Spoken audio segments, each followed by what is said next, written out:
Hello again to all subscribers and listeners of this channel. Today I would like to speak about some of the awesome things that could result in the wake of Black Panther's box office success. Here's a list of what I think could happen in the very near future, or might already be happening in pop culture, in storytelling, in film, etc., because of the success of this film. So let's get to it.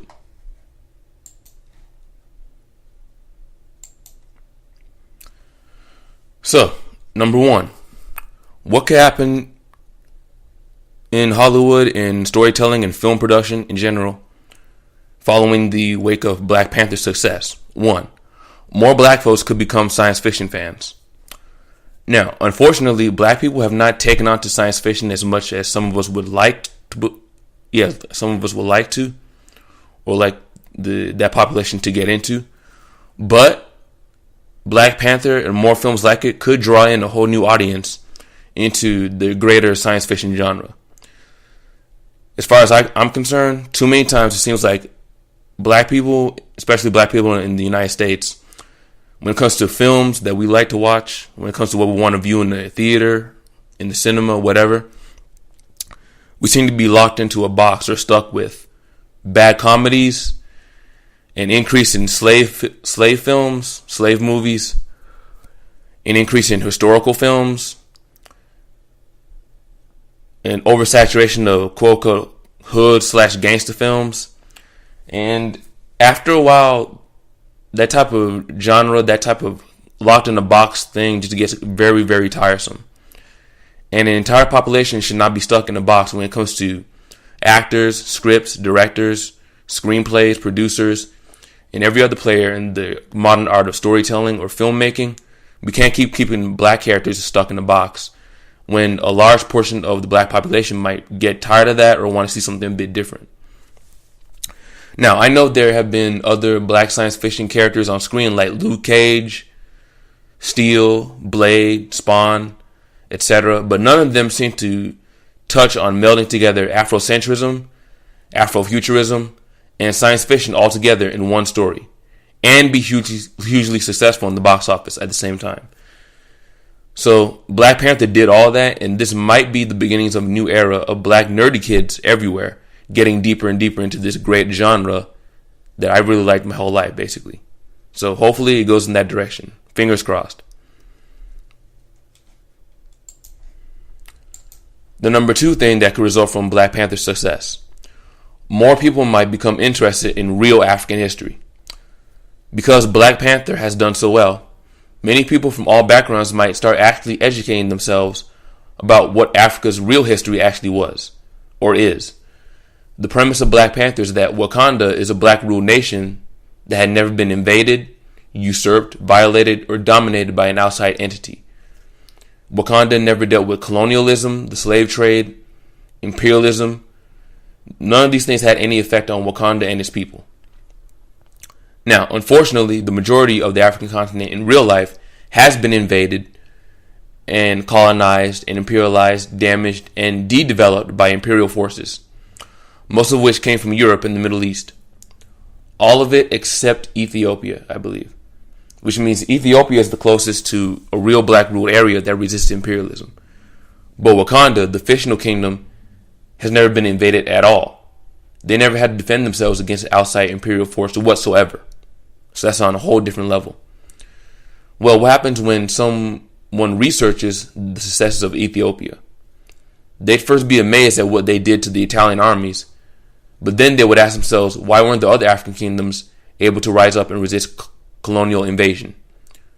What happened to them? These are the type of questions that some people are going to be asking more and more of if they get into this history. Then they'll learn about the rising up of these civilizations, how they became wealthy, and how they fell from grace. And they'll be so far more educated about what Africa is and what Africa used to be in the past than they ever would have been. Black Panther's premise could literally open up people's minds to exploring real African history in ways people didn't foresee, and in numbers of people that many of us didn't expect. That's what I think.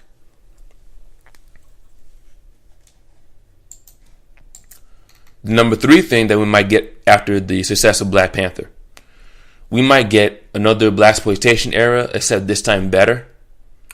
And what I mean is, because this film was so successful across a wide audience, there might be some execs willing to chance more ethnic superhero / sci-fi genre films. Something that's never been a big thing among most audiences, according to some really silly and outdated stereotypes pertaining to nerds, sci-fi, superheroes, what nerd culture is, and the type of people who are into this kind of thing. The idea that a lot of people don't really speak about it outwardly, but it's always been the idea that only white and Asian kids like this type of thing, and almost no women or girls are into this type of thing. And that's all. That's the reality, according to how some people look at it. And I'm sorry, but that's not correct. I'm black, specifically West African to be exact, and I've loved science fiction since I was little. So that's 20 plus years I've been into science fiction, and I don't fit that mold. The type of series I used to watch when I was little: animes like Outlaw Star, Dragon Ball Z, sci-fi like Farscape, other series like Cowboy Bebop, which is like a cult classic amongst people, Power Rangers, Tenchi Muyo, Lex. That was actually a pretty good show. Very funny, but pretty good. The X-Files, which is like nearly legendary. I loved all of these when I was little, and I didn't care about any of these ideas of what I'm supposed to like. But these are just examples of what I enjoyed in my childhood. And now that I'm older, I'm more aware that people who like this kind of narrative, this type of storytelling, are a bit more diverse than society stereotypes would have you believe. So because of that, more diverse but less acknowledged audience,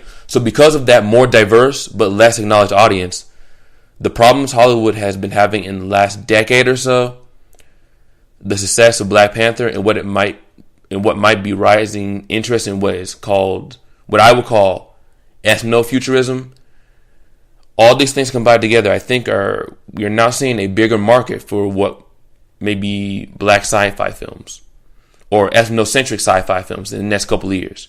That's what I think might be happening if the execs make the right decision. And here's something a lot of people have pointed out, and I love that they're pointing this out. But even Stan Lee said this, that if it wasn't for Blade, the very first Blade by Wesley Snipes, if it wasn't for that, it wouldn't have helped bring the superhero films back into the spotlight back in the late 90s. Blade was black and fulfilled many, if not all, the archetypes of a nerdy science fiction action film that kicked ass. So that's something people need to think about. Before they tell all this stuff about only these people like science fiction and these people don't, a very successful film that a lot of people attribute to bringing back science fiction and superhero films back into the theaters was made and produced by a black actor. People need to think about that. Number 4, another thing that might come from the success of Black Panther. We might see more documentaries produced about ancient African civilizations. This goes back to number 2, where I was talking about how more people might be interested in what actually happened in African history. So I said that there might be an increased interest in African history, but it may go even further. We might start seeing more documentaries, video shorts, etc. focused on ancient African civilizations. Documentaries that are bigger, better, and more well-produced than ever before. Documentaries that delve even deeper into many more details about what African civilizations were, what they did, how successful they were, how they rose, and how they fell, and how the wealth and the awesomeness of their civilization was on a high level that most people are not aware of. And if this does happen, I think it's going to be sweet. It's going to be really good. As a matter of fact, in the description, I'm probably going to link to a playlist of an old documentary series called Africa that was produced by, I can't remember his name, but you'll see in the link in the description. Documentaries like that, I think they're going to start getting out, being made again in the current age with modern technology to re-explore and get even deeper and more accurate information about what Africa was in the past. So check the link in the description and you'll see what I'm talking about. Something like that may resurge again in the next couple of years. So yeah.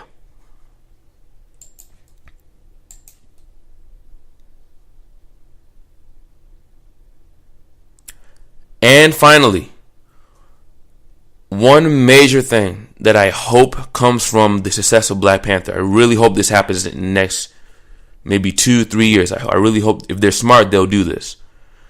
Finally, we might actually get an Aurora Munro Storm film in the near future. Marvel, if they're smart, they'll produce a film, an origin story type of film or something like that, about Storm, the Omega level mutant who is of royal ancestry, who's black and female. There's definitely going to be a sequel to Black Panther due to its meteoric success. And as the franchise grows, it only makes sense to incorporate Storm into the big screen later, and then eventually get a film centered around her character. If the Marvel Studios are smart, they'll make this happen. If so, then that'll be awesome. So there you go, and that's all for now. Please like, subscribe, share, and donate to support this channel. You have a nice day. I'm out. Peace.